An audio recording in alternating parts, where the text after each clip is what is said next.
संत न होते जगत में जल जाता संसार। आग लगी आकाश में झरी झरी पड़े अंगार। संत न होते जगत में जल जाता संसार। संत कबीर का भगवान वह चेतन आत्म तत्व है जो घट घट में वास करता है। वह दलित, उपेक्षित और अपमानित सभी के लिए सहज उपलब्ध है। यही कारण है कि कबीर की वाणी का रसायन अमृत वर्तमान की सारी व्याधियों को मिटाने में सक्षम है। यह वाणी भौतिक और आत्मिक दोनों पक्षों को एक समान रूप से देखती, संभालती और संवारती है। वर्तमान विश्व की आंतरिक और बाह्य स्थिति का यथार्थ चित्र देने वाले संत कबीर का कथन है, आग लगी आकाश में झरी झरी पड़े अंगार। संत न होते जगत में जल जाता संसार। संतों का मार्ग निर्गुण निराकार ब्रह्म की साधना का मार्ग है। कबीर आखिन की देखी को मानते हैं, कागज की लेखी को नहीं, क्योंकि व्यक्ति के विचार और व्यवहार में बड़ा अंतर आ गया है। उसकी कथनी और करनी भिन्न होने से बड़ी विपत्तियां जन्म ले रही हैं।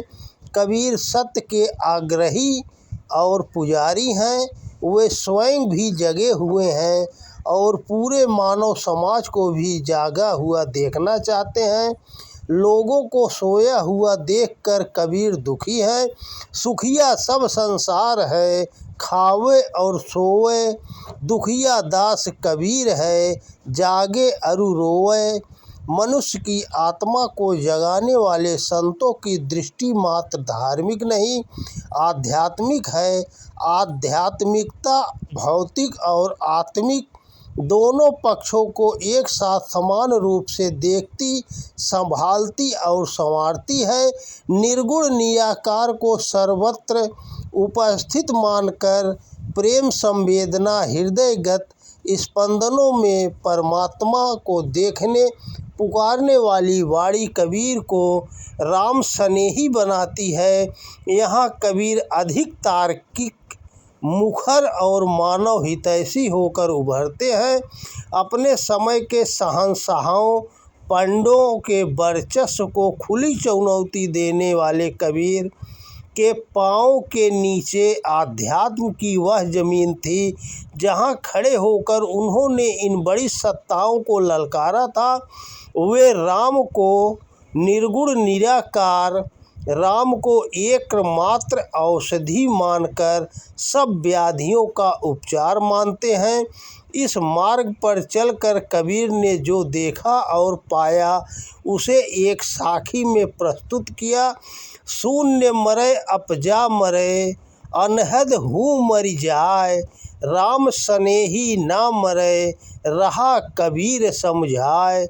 अर्थात बौद्धों, सिद्धों, नाथपंथियों आदि का शून्यवाद अजपा जप और अनहद नाद तक मरणशील है। कबीर का कथन है कि हमारा यह ब्रह्मांड ब्रह्मजल चेतन जल से भरा हुआ है जो सबको सहज उपलब्ध है, किंतु सबका भाग्य ऐसा नहीं कि सब उस ब्रह्मजल का पान कर सके। केवल गुरु की कृपा हो तभी वह जलपान किया जा सकता है और अपनी आत्मा को तृप्त किया जा सकता है। अन्यथा जल में रहते हुए भी मछली की भांति हम प्यासे ही रह जाएंगे। इस स्थिति को देखकर संत कबीर कहते हैं, जल विच मीन प्यासी, मुझे सुन सुन आवे हंसी। यह हंसी आने जैसी की बात है।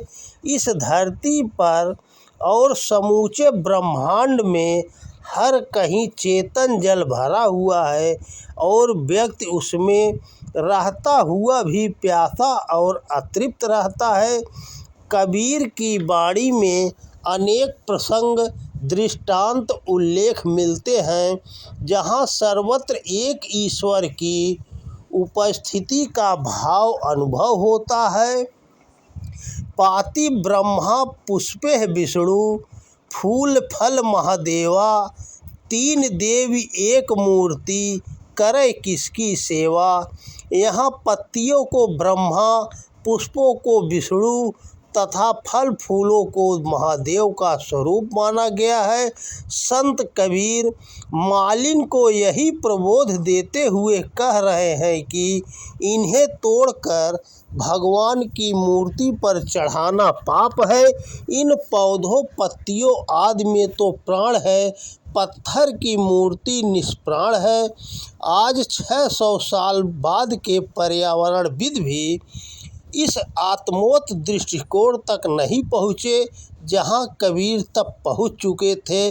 धरती के सभी जीव ईश्वर की संतान है, इस कारण सभी परस्पर संबंध है। चाहे कीड़ा हो या बड़े शरीर वाला हाथी हो, अतः जीव दया का अपना दायित्व मनुष्य को निभाना चाहिए। साईं के सब जीव है, कीड़ कुंजर सोए। मनुष्य को ज्ञान, आध्यात्म ज्ञान और विवेक बुद्धि भी है तथा सृष्टि का सर्वाधिक विकसित प्राणी होने से अन्य सब प्राणियों प्रकृति परिवेश की रक्षा सुरक्षा का दायित्व भी उसी का है। इसीलिए परिवार सहित इन सब के प्रति दायित्व निर्वाह ही मुक्ति है। तीर्थ स्नान, मूर्ति पूजन, धर्म स्थलों की यात्राओं में मुक्ति नहीं, जीव दया सेवा त्याग से ही सच्चा आनंद मिलता है। आनंद आत्मा का गुण है। आत्मिक आनंद की अवस्था ही परमात्मिक आनंद की पहचान और उपलब्धि की दिशा है। फिर इस आत्मोपलब्धि के लिए हाथ पैर मारने की बहुत आवश्यकता नहीं, यह अत्यंत सहज कार्य है। परमात्मा को पाना अति सरल है। संत कबीर ने पाया है तो वे कहते हैं कोई भी पा सकता है। कहत कबीर मैं कछु नहीं कीन्हा, सहज सुहाग राम मोहि दीन्हा। अर्थात जन्म के साथ हम जो और जैसी सरलता सहजता लेकर आए थे उसे ही हम बनाए रखें, या यदि खो गई है तो उसे पुनः अर्जित कर लें, बस इतना ही पर्याप्त है। राम की कृपा स्नेह पाने के लिए यह सहजता ही कठिन है। ईश्वर मनुष्य की सहजता को पहचानते हैं, गरीबी अमीरी को नहीं, बाहरी पूजा पाठ धार्मिक क्रियाकलापों को नहीं। व्यक्ति के हृदयगत सहज मानवीय भाव से पर पीड़ा में द्रवित होने से, दया करुणा के सहज मानवीय व्यवहार से व्यक्ति की आत्मा भीतर मुखरित हो उठती है। इससे समूचा अस्तित्व आनंदित हो उठता है। आनंद की फुहार पड़ने लगती है। उस समय परमात्मा हम पर आनंद लुटा रहा होता है। यह सब तभी संभव है जब हमारा मन निर्मल हो, काम क्रोध आदि विकारों की मलिनता से रहित हो। संत कबीर कहते हैं, कबीरा मन निर्मल भया, जैसे गंगा नीर, पीछे पीछे हरि फिरे, कहत कबीर कबीर। अर्थात सहज सरल निर्मल व्यक्ति का अनुचर हो जाता है। परमात्मा विश्व के धर्मों में ऐसी ऊंची सीधी मर्म की बात देखने में नहीं आती जो संत कबीर ने व्यक्त की है।